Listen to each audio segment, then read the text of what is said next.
हाँ जी, हमारा जो टॉपिक अब यहाँ पर शुरू होने वाला है बहुत इंटरेस्टिंग है, बहुत ही जो है वो कॉन्सेप्चुअल टॉपिक है और वो है मेंडेलियन इनहेरिटेंस। हमने यहाँ पर अब वो लॉज पढ़ने हैं, वो फिनोमिनाज पढ़ने हैं असल में जो मेंडल जो है उसने दिए थे और मेंडल ने जब जेनेटिक्स का आगाज किया था। देखिए, मेंडल जो है he was once known as Gregor Mendel the monk. और मॉन्क्स आपको पता है कौन होते हैं?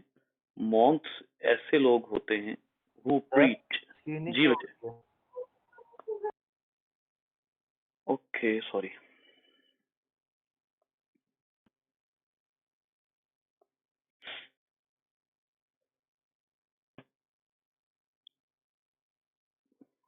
जी,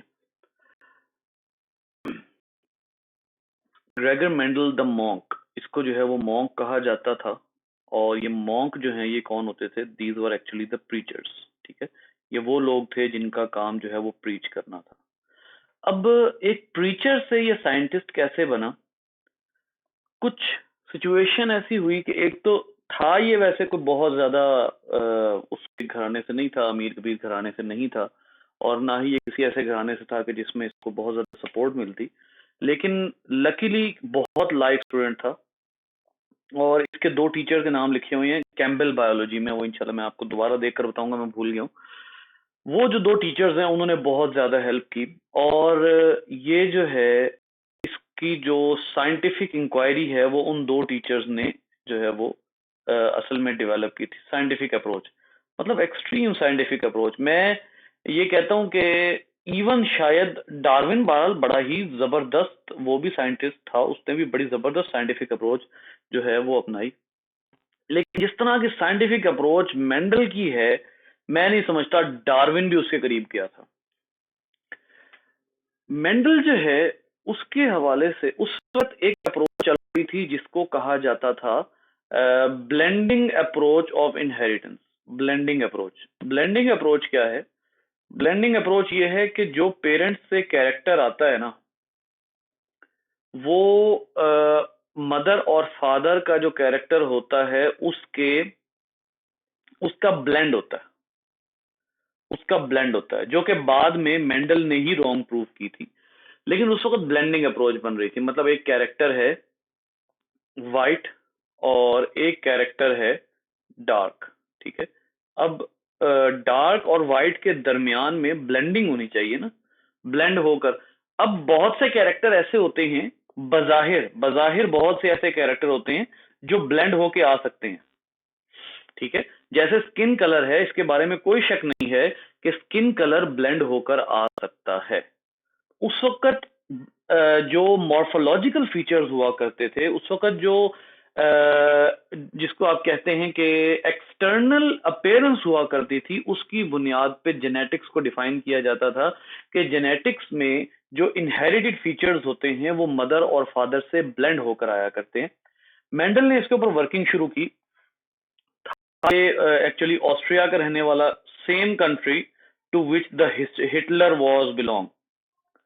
ये एक्चुअली हिटलर भी ऑस्ट्रिया का था और ये भी ऑस्ट्रिया का था। लेकिन उसके बाद इसने तकरीबन 21st की एज में वहां से फिर ये और ऑस्ट्रिया जो है वो अब इस वक्त हिस्सा है चेक रिपब्लिक का। ठीक है, ये जो है वो बताना भी जरूरी है। तो चेक चेक रिपब्लिक का हिस्सा है। तो अपने तकरीबन इसने जो है वो 21 साल की उम्र में इसने अपनी वर्किंग शुरू की। ठीक है, और सबसे इजी वर्किंग इसने इसको जो नजर आई that was of pea plant, क्योंकि एक तो जमीन पी प्लांट के लिए बहुत ज्यादा फेवरेबल थी। तो पी प्लांट जो है, और पी प्लांट के हवाले से कुछ फीचर्स यहाँ आपकी बुक में भी लिखे हुए हैं कि पी प्लांट को सिलेक्ट करने की वजह क्या थी। बहुत सी वजूहत हैं, कुछ मैं आपके सामने यहाँ पर जिक्र कर देता हूँ। सबसे पहले यह है कि फास्ट लाइफ साइकिल था। याद रखिए जेनेटिक्स में आज भी अगर आप एक छोटे पैमाने पर एक्सपेरिमेंट कर रहे हैं ना, तो आपको हमेशा ये कहा जाता है कि हमेशा उस ऑर्गेनिज्म को सिलेक्ट करें जिसका लाइफ साइकिल फास्ट हो, क्योंकि जो रिसर्च होती है उसमें हमेशा लाइफ साइकिल जो है वो फास्ट होना चाहिए ताकि आपको जल्दी जल्दी नताइज मिले।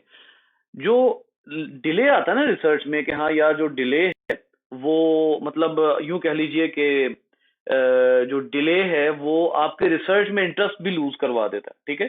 तो जो डिले था उसको इग्नोर करने के लिए, उसको खत्म करवाने के लिए सबसे पहला आज भी यही कहा जाता है कि फास्ट लाइफ साइकिल। दूसरी एक चीज थी कि जो पी प्लांट है ना, उसका एक और बहुत बड़ा फीचर था, वो क्या था कि इट कैन सेल्फ फर्टिलाइज। ये जो प्लांट था ये सेल्फ फर्टिलाइज भी कर सकता है, और ऑब्वियसली जो प्लांट सेल्फ फर्टिलाइज कर सकता है वो क्रॉस फर्टिलाइज भी कर सकता है, ठीक है। मतलब वो जो है वो अपने साथ दूसरी जो मौजूद है फीमेल उसको भी फर्टिलाइज कर सकता है। तो ये दोनों फीचर्स इसमें मौजूद थे। तीसरी एक और चीज जो इसमें बहुत ही ज्यादा इंपॉर्टेंट थी वो थी कंट्रास्टिंग ट्रेट्स। अब ये कंट्रास्टिंग ट्रेट्स क्या हैं, जिस तरह हमने उस दिन पढ़ा था ना, कंट्रास्टिंग के बजाय आप दूसरा वर्ड बेशक यूज कर लें, वेरिएबल। वेरिएबल ट्रेट्स थे और बिल्कुल वाजे थे, कोई उनमें जो है वो डाउट नहीं होता था। जैसे जैसे मैं आपको कंट्रास्टिंग ट्रेट का बताता हूँ। बेटा सीड कलर है, एक कैरेक्टर है ना, सीड कलर जो है वो एक कैरेक्टर है। अब इस सीड कलर की दो ट्रेट्स सामने आते हैं आपके मेंडल के एक्सपेरिमेंट में, एक आता है ग्रीन और एक आता है येलो।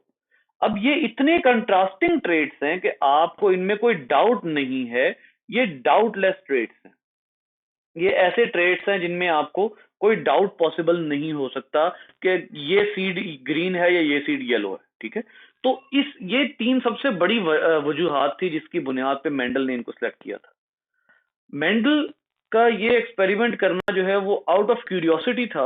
आउट ऑफ क्यूरियोसिटी क्या था, सबसे पहली चीज जो उसको परेशान करती थी ना, वो ये देखता था कि एक प्लांट ए है, प्लांट ए जो है उसको आप जो है वो क्रॉस करवाते हैं प्लांट बी से, ठीक है। अभी जो प्लांट ए है इसके जो पीज हैं, इसके जो मटर के दाने हैं वो हैं ग्रीन कलर के, और जो प्लांट बी है उसके जो मटर के दाने हैं वो है येलो कलर के। जब आप इनको क्रॉस करवाते हैं तो जो ब्लेंड है वो नहीं आता। मैंने आपको क्या बताया, उस टाइम पे ब्लेंडिंग अप्रोच चल रही थी, उस टाइम पे ब्लेंडिंग अप्रोच चल रही थी। अब ब्लेंडिंग अप्रोच तो ये होनी चाहिए थी कि येलो और ग्रीन के मिक्स होकर दरमियान का कोई कलर आना चाहिए। लेकिन मेंडल को, आपको ब्लेंडिंग अप्रोच समझ आ रही है भाई, ग्रीन और येलो इन दोनों के दरमियान का ब्लेंड बन के आगे ऑर्गेनिज्म बनना चाहिए। मेंडल को क्या मिला, मेंडल को ये मिला कि जो ऑर्गेनिज्म आगे बने वो क्या थे, वो येलो, उनके पास सीड था, येलो सीड। अब ये चीज मेंडल के लिए परेशान कुन थी कि जो ब्लेंडिंग अप्रोच थी उससे बिल्कुल ऑपोजिट रिजल्ट आ रहा था। यही उसने एक और एक्सपेरिमेंट किया, उसने दो को कंपेयर किया। दो, एक था जो पर्पल फ्लावर बनाता था और एक था जो व्हाइट फ्लावर बनाता था। दोनों फ्लावर जो हैं ये पी के हैं, मटर के, ठीक है।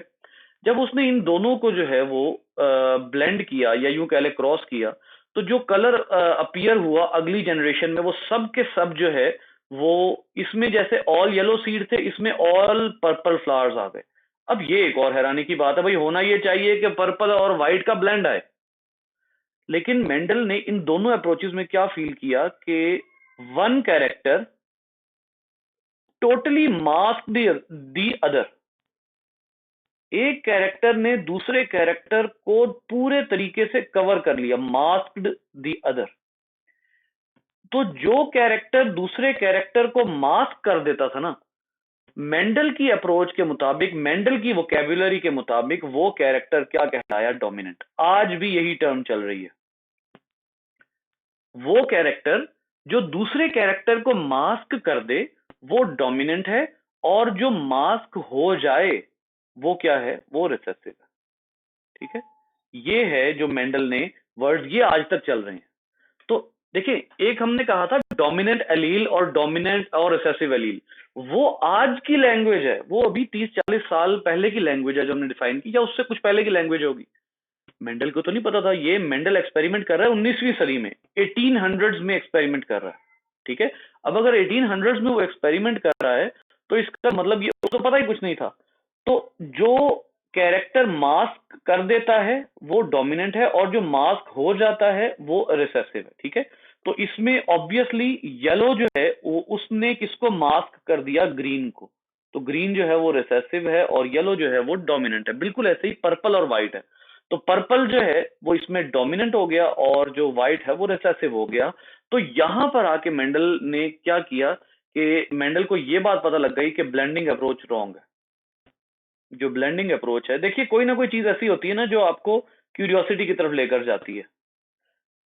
और क्यूरियोसिटी क्या है कि यार ये होना नहीं चाहिए था, होना ये चाहिए था कि ग्रीन वो पर्पल और व्हाइट फ्लावर के दरमियान का फ्लावर आता, लेकिन साफ पता लग रहा है कि वो नहीं आ रहा। इसका मतलब ये है कि अब यहां से क्यूरियोसिटी स्टार्ट होती है, यहां से क्यूरियोसिटी स्टार्ट हो रही है, यार ये तो काम खराब है।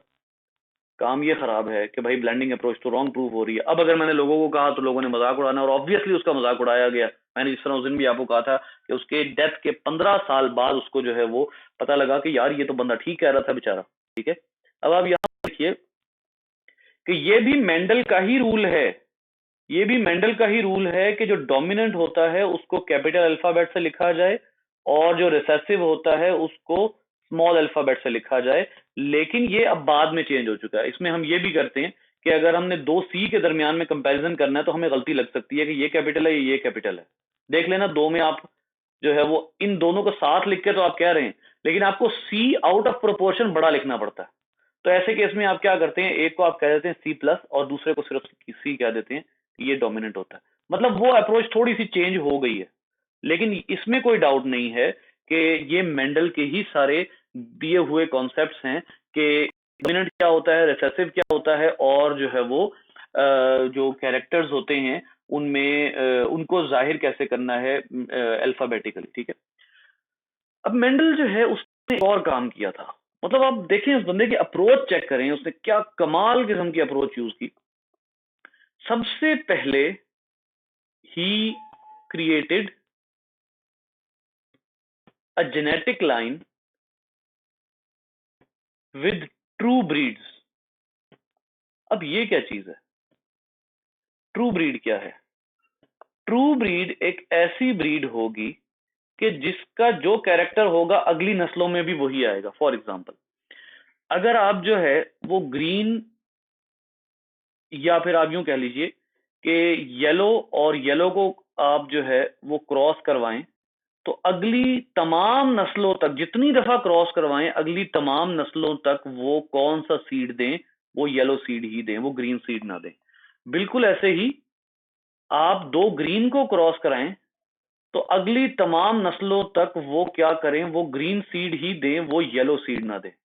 ऐसा ना हो, ऐसा ना हो, ग्रीन के केस में तो ऐसा नहीं हो सकता, लेकिन येलो के केस में ऐसा हो सकता है कि आप येलो और येलो को क्रॉस कराएं तो जो अगली प्रोजनी बने, अगली जो प्रोजनी बने उनमें जो है वो काफी ज्यादा येलो हो लेकिन बीच में कुछ ग्रीन भी निकल आए। ठीक है, ये ग्रीन ग्रीन में पॉसिबल नहीं है, लेकिन येलो येलो में ये पॉसिबल है। अब ये जो केस होगा, this is not a true breed. इसको आप कह लीजिए कि वो जो होता है ना, जैसे कहते हैं आप शुद्ध खून, शुद्ध खून, जातों वाली शादियां, कि जी हमने इसी जात में शादी करनी है। ठीक है, इसको आप कह लीजिए, अगर आपने जो है वो हैरी पॉटर देखी हो तो वो जो उसमें होते थे मड ब्लड्स होते थे, ठीक है, कि ये मिक्स्ड ब्लड है, ये वो ब्लड है कि जो मतलब एक उसमें भी एक कॉन्सेप्ट था इस तरह का। तो जैसे जो सैयद हैं वो सैयदों में ही जो है वो शादियां करते हैं और इसी तरह डिफरेंट किस्म के कॉन्सेप्ट आते हैं। तो बिल्कुल ऐसे ही ट्रू ब्रीड का मतलब क्या होता है, ट्रू ब्रीड का मतलब ये होता है कि अगली नस्लों में वही कैरेक्टर आए जो पेरेंट का हो। ठीक है, तो ऐसी नस्लें उसने कितनी बनाई। अब जरा सोचिए कि ये किसका कलर है, ये सीड का कलर है ना, ये सीड कलर है। ठीक है, मेंडल ने कितने कैरेक्टर पढ़े, मेंडल ने 7 कैरेक्टर स्टडी किए थे। अच्छा, क्या मेंडल ने 7 लाइंस बनाई, 7 कैरेक्टर स्टडी किए, क्या मेंडल ने 7 ट्रू ब्रीड लाइंस बनाई होंगी? हाँ जी,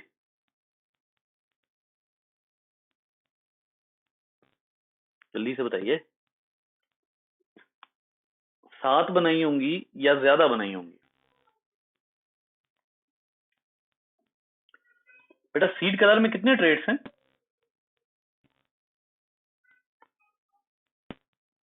जल्दी।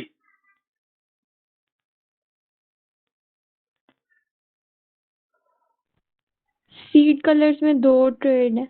2 ट्रेट है ना, ठीक है। सीड कलर जो है वो कैरेक्टर है, 2 ट्रेट है, येलो और ग्रीन। ओके, अब अगर सीड कलर में 2 ट्रेट्स हैं तो मेंडल को सीड कलर के ट्रेट्स के लिए कितनी ट्रू ब्रीड लाइंस बनानी पड़ेंगी?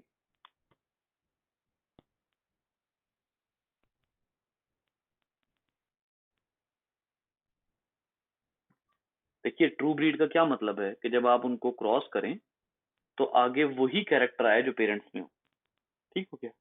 अब इसका क्या मतलब हुआ? इसका मतलब ये हुआ कि एक लाइन मेंडल को बनाने पड़ेगी वो ट्रू ब्रीड जो सिर्फ येलो कलर दे। उनको अगर सेल्फ फर्टिलाइज कराया जाए, उनको अगर आपस में फर्टिलाइज करवाया जाए तो वो क्या करे, वो सिर्फ येलो कलर दे सीड का। और ये असल में बात सेल्फ फर्टिलाइज की हो रही है, ठीक है, सेल्फ फर्टिलाइज की। जब वो उसने कहा कि जब हम इसको सेल्फ फर्टिलाइज करवाएं, ट्रू ब्रीड का मतलब ये होता है कि ऐसी नस्ल के जिसको आप सेल्फ फर्टिलाइज करवाएंगे तो आगे भी वही कैरेक्टर शो होगा। इसमें भी इसको सेल्फ फर्टिलाइज करवाया, यानी आपस में ही ब्रीड करवाया, ठीक है। तो जब आप इसको आपस में ब्रीड कराएंगे तो आगे वही कैरेक्टर शो होगा, तो इसका मतलब है ये क्या चीज है, ये ट्रू ब्रीड है, ठीक है। अब इसी तरीके से जो ग्रीन ग्रीन है वो भी ट्रू ब्रीड है। लेकिन जरा मुझे ये बताइए कि आपको अगर एक कैरेक्टर मिला है सीड कलर, एक सीड कलर का कैरेक्टर आपको मिला है जिसके 2 ट्रेट हैं, एक येलो है और एक ग्रीन है, ठीक है। सीड कलर के लिए मेंडल को कितनी ट्रू ब्रीड लाइंस बनानी पड़ेंगी? मेंडल को सीड कलर के लिए 2 ट्रू ब्रीड लाइंस बनानी पड़ेंगी। क्यों क्यों 2 बनानी पड़ेंगी?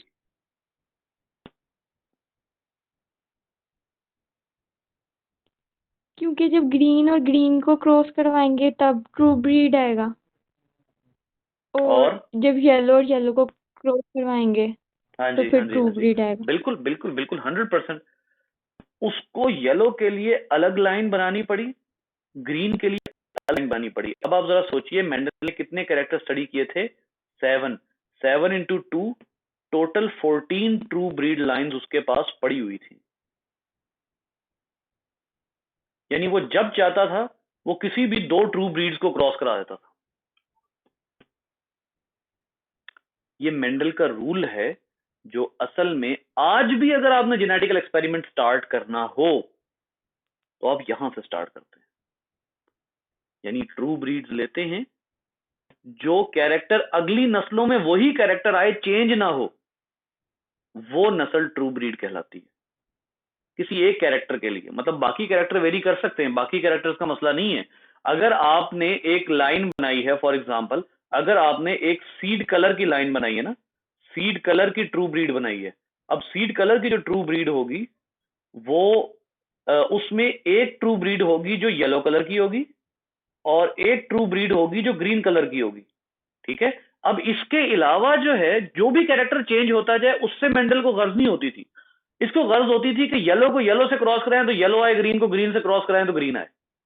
ये है, हर कैरेक्टर के लिए अलग अलग जेनेटिक लाइन उसको बनानी पड़ी, जेनेटिक नस्ल उसको बनानी पड़ी, ठीक है। अब यहां से आइए, मेंडल ने एक्सपेरिमेंट्स का स्टार्ट कैसे किया।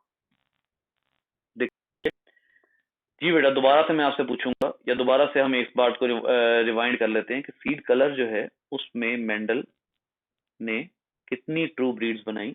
एक थी ग्रीन की नस्ल और एक थी येलो की नस्ल, ठीक है। मेंडल का रूल था, नंबर वन रूल ये था कि for one character, for a single character, Mendel used to Mendel used to cross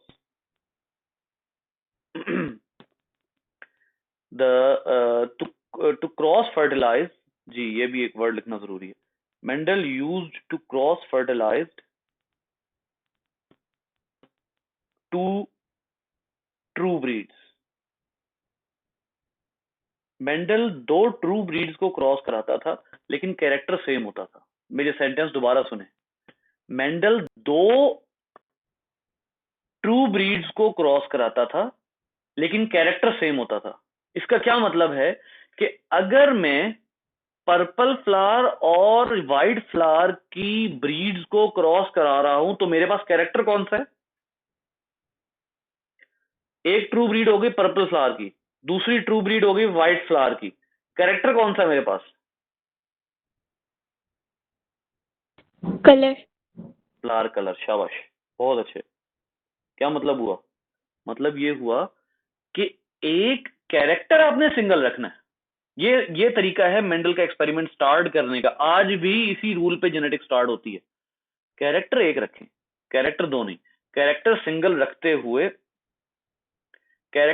रखते हुए आपने दो ट्रू ब्रीड्स को क्रॉस कराना है।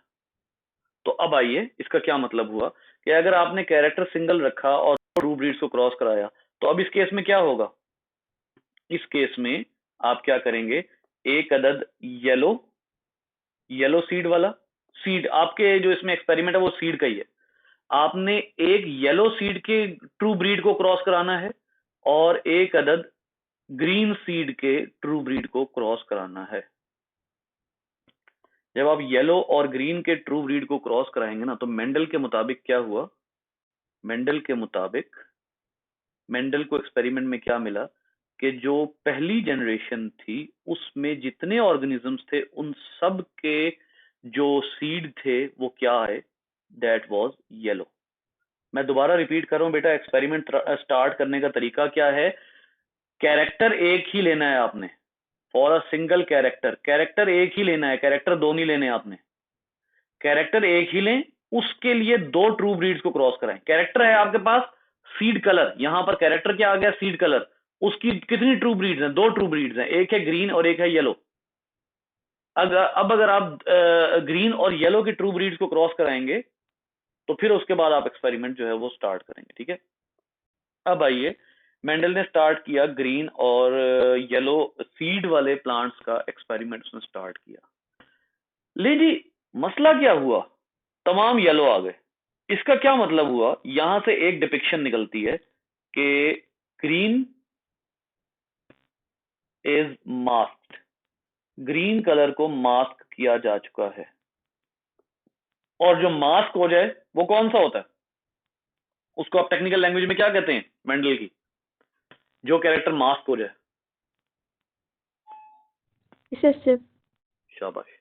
जो कैरेक्टर मास्क कर दिया जाता है वो रिसेसिव है। तो इसका क्या मतलब हुआ कि आपके पास जो येलो है वो डोमिनेंट है और जो ग्रीन है वो रिसेसिव है। ले जी, अब आइए मेंडल के जो है वो एक्सपेरिमेंट का दूसरा rule.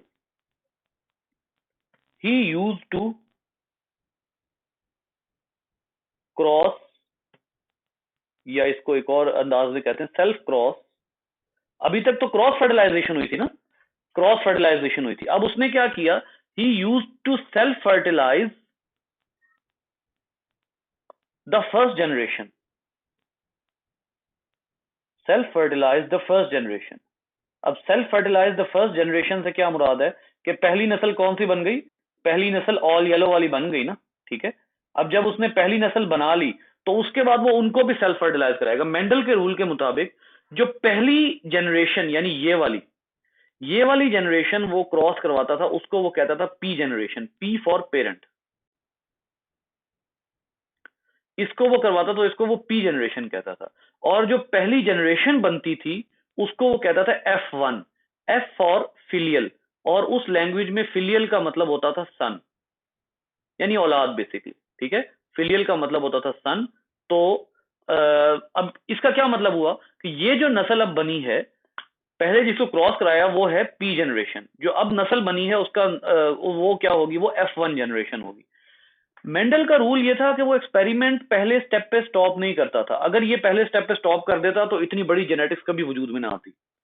He use to self fertilise first generation, यानी वो F1 को सेल्फ फर्टिलाइज करता था। F1 को सेल्फ फर्टिलाइज करने का क्या मतलब है? F1 को सेल्फ फर्टिलाइज करने का मतलब ये है F1 क्रॉस F1।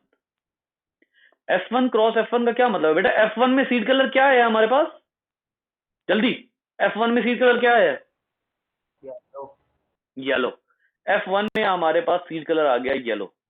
अब आइए मेंडल ने क्या किया, F1 की जनरेशन में सीड कलर जो है उसको करवा दिया सेल्फ फर्टिलाइज, क्योंकि मैं आपको बता रहा हूं पहले उसने क्रॉस फर्टिलाइज कराया था दो ब्रीड्स को ना, ये देखिए दो ट्रू ब्रीड्स को पहले उसने क्रॉस फर्टिलाइज करवाया था। ये देखिए इसमें इस लेवल पे वो क्या कर रहा है, वो F1 जनरेशन को सेल्फ फर्टिलाइज करवा रहा है। तो आइए दो येलो को जब उसने करवाया ना, तो पता क्या लगा, पता ये लगा कि अगर इस पॉपुलेशन के 4 पार्ट्स कर दिए जाए ना, तो 3 पार्ट्स में येलो सीड आया।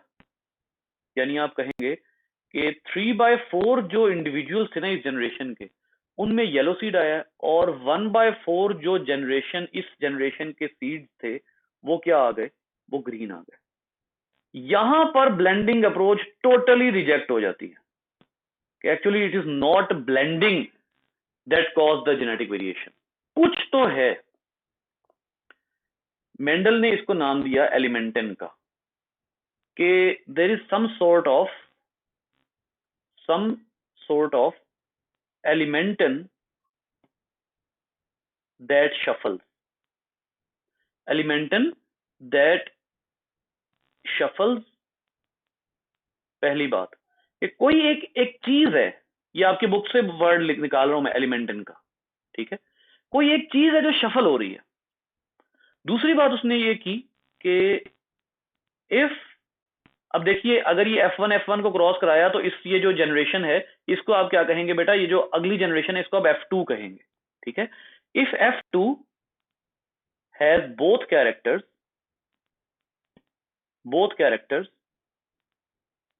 यानी येलो और ग्रीन, मैं Y/G लिख रहा हूं, yellow and green, there is a possibility that, ये सेंटेंस बहुत गौर से सुनिएगा, that there is a possibility that each trait is defined by two elementon,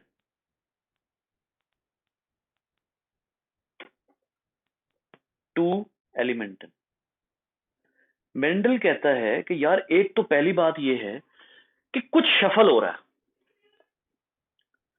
दूसरी बात उसने की कि भाई वो कुछ जो शफल हो रहा है ना वो अकेला नहीं है बल्कि वो दो हैं। मतलब ये कि जो शफलिंग हो रही है ना उसमें भी किसी भी ट्रेड को डिफाइन करने के लिए एक एलिमेंटन दरकार नहीं होता बल्कि दो एलिमेंटन दरकार होते हैं। मेंडल ने ये नतीजा कहां से निकाला? बेटा देखें, आपके पास F1 जनरेशन में जितने सीड्स आए थे सब येलो थे।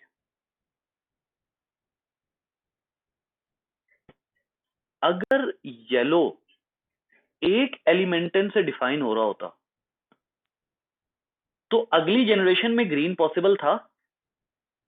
सवाल रिपीट कर रहा हूं मैं, अगर येलो सीड एक एलिमेंटन से डिफाइन हो रहा होता, सिंगल एलिमेंटन से डिफाइन हो रहा होता, तो क्या F2 जनरेशन में ग्रीन पॉसिबल था?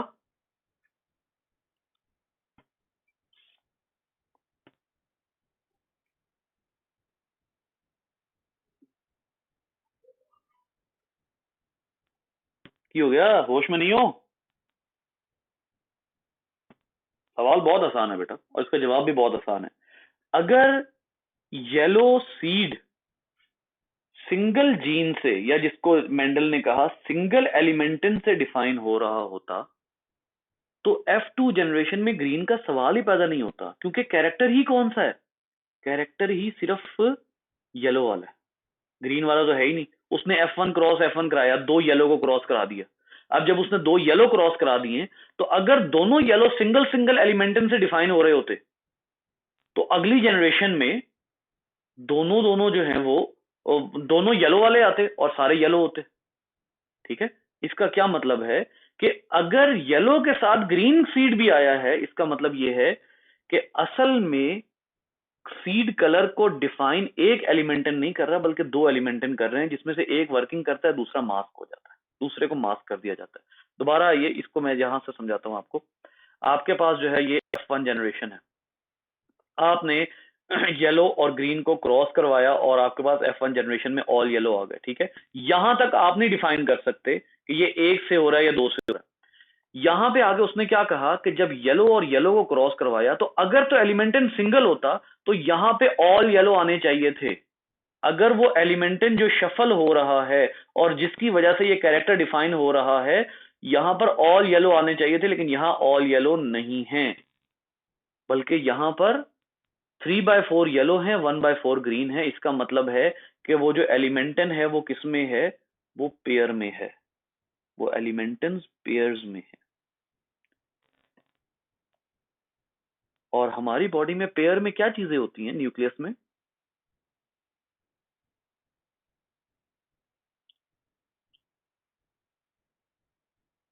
आज खैरियत है? आंसरिंग बहुत ही लूज है।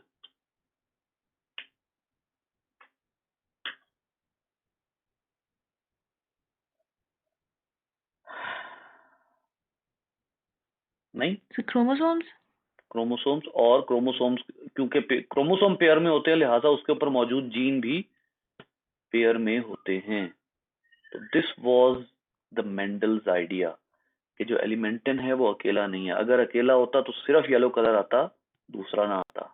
और अगर दूसरा आया है, इसका मतलब है जो कलर डिफाइन हो रहा है, जो कैरेक्टर डिफाइन हो रहा है, वो अकेले एलिमेंटन से नहीं हो रहा, वो दो एलिमेंटन से हो रहा है। और यहीं से बुनियाद डाल दी गई कि हमारे जो न्यूक्लियाई हैं उनमें क्रोमोसोम सिंगल नहीं होते बल्कि पेयर में होते हैं, और क्योंकि क्रोमोसोम पेयर में होते हैं लिहाजा जीन भी पेयर में होते हैं। आप लोग अगली क्लास का टाइम हो गया, ये लेक्चर सुनकर आइएगा बेटा।